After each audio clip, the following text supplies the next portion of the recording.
Back to my channel. আমার চ্যানেলের পক্ষ থেকে সবাইকে অনেক অনেক ভালোবাসা জানিয়ে শুরু করছি আজকের রেসিপি।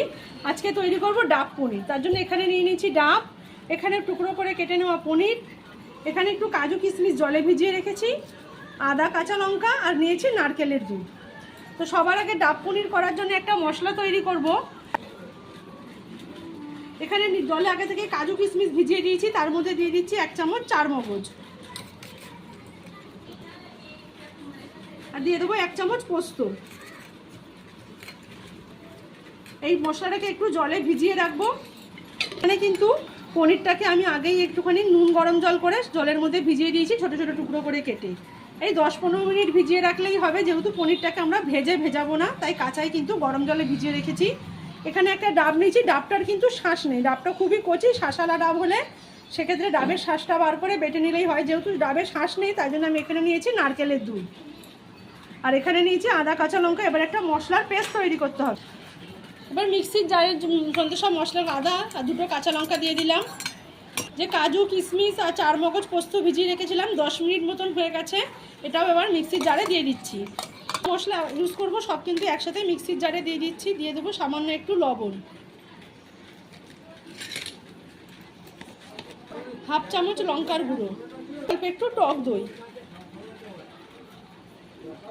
আমি ব্যবহার করছি, আপনারা চাইলে কিন্তু ঘরে পাতা দইও দিতে পারেন। দিয়েছি, তার জন্য দিয়ে দেবো অল্প চিনি, 1/2 চামচ মতো চিনি।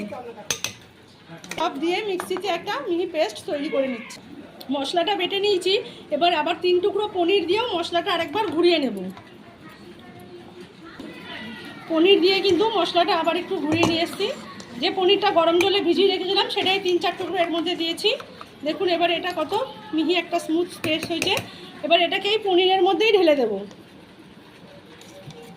মিক্সির বাটিটা কিন্তু নারকেলের দুধ দিয়ে ধুয়ে পরিষ্কার করে নিচ্ছি, মশলাটাও নেওয়া হয়ে যাবে।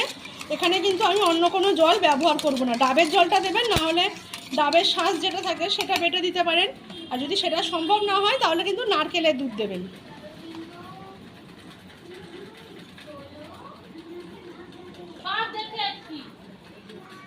এবার এই পনিরটা এটার মধ্যে এভাবে ডুবিয়ে রেখে দেবো আধা ঘন্টা মতো, তারপরে এটাকে ডাবে ভরবো। এটা পনিরটা এর মধ্যে ভিজলে কিন্তু টেস্টিটা খুব ভালো হবে। আধা ঘন্টা হয়ে গেছে, এবার এর মধ্যে দিয়ে দেবো একটু সর্ষের তেল, 2 চামচ মতো সর্ষের তেল দিলাম। তেলের পরিমাণটা কিন্তু ইচ্ছে মতো কম বা বেশি আপনাদের যেরকম পছন্দ দিয়ে নেবেন।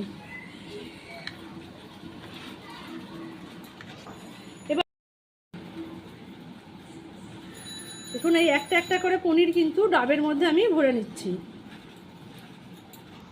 সম্পূর্ণ পনিরটা কিন্তু ডাবের মধ্যে ভরা হয়ে গেছে। এবার দিয়ে দিচ্ছি একটা কাঁচা লঙ্কা। এবার যে ঢাকনাটা ছিল মুখটা বন্ধ করে নেব।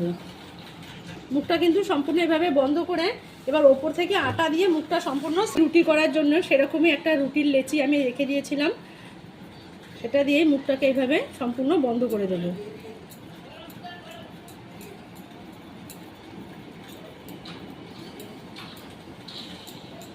ডাবের মুখটা কিন্তু সিল করে নেওয়া হয়ে গেছে। এবার এটাকে গ্যাসে বসিয়ে দেবো।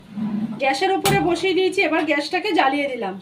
আমি কিন্তু এখানে এভাবে গ্যাসের উপরে 10 থেকে 15 মিনিট বসিয়ে রাখবো হাই হিটে, তাহলেই কিন্তু ডাবটা ভিতরে পনিরটা সম্পূর্ণ সেদ্ধ হয়ে যাবে। বসিয়ে রেখেছি হাই ফ্লেমে, 10 মিনিট হয়ে গেছে। এবার কিন্তু গ্যাসের আগুনটা আমি স্লো করে দিচ্ছি। এভাবে স্লো করে এটাকে বসিয়ে রাখবো আরও 10 মিনিট, তাহলে টোটাল সময় লাগবে 20 মিনিট। দেখুন এটা কিন্তু মিডিয়াম আছে, আরও 10 মিনিট সময় হয়ে গেছে। এবার বন্ধ করে দিচ্ছি। এটা কিন্তু হয়ে গেছে 5 মিনিট মতন ঠান্ডা করে, তারপরে ডাবটাকে খুলবো। 5 মিনিট পর ডাবটাকে এবার খুলে নিচ্ছি।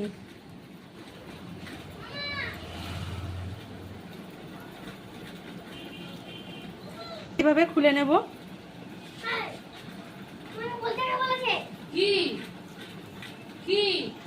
দিয়ে ডাবের মুখটাকে একটু বড় করে কেটে নেব, যাতে পনিরটা বার করতে সুবিধা হয়।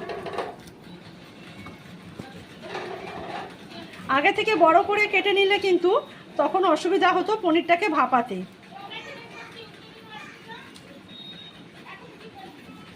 তৈরি হয়ে গেছে কিন্তু আমার ডাব পনির। একদম ডাবের মধ্যে দিয়ে দেখুন কত সুন্দর তেলটা কিন্তু উপরে একদম ভেসে উঠেছে, আর পনির কিন্তু খুব সুন্দরভাবে একদম নরম হয়ে গেছে। একটা দেখুন, এই দেখুন একদম সফট হয়ে গেছে। তৈরি হয়ে গেছে কিন্তু ডাব পনির রেসিপি। বাড়িতে যারা চিংড়ি মাছ খায় না, আমরা তো ডাব চিংড়ি খাই, তাদেরকে এইভাবে ডাব পনির খাইয়ে পরিবেশন করুন। এর টেস্ট কিন্তু খুব সুন্দর খেতে হবে। গরম গরম ভাতের সাথে পরিবেশন করুন এই ডাব পনির। আর প্লিজ চ্যানেলটা সাবস্ক্রাইব করুন, লাইক শেয়ার কমেন্ট করে পাশে থাকবেন। সকলকে অনেক ধন্যবাদ।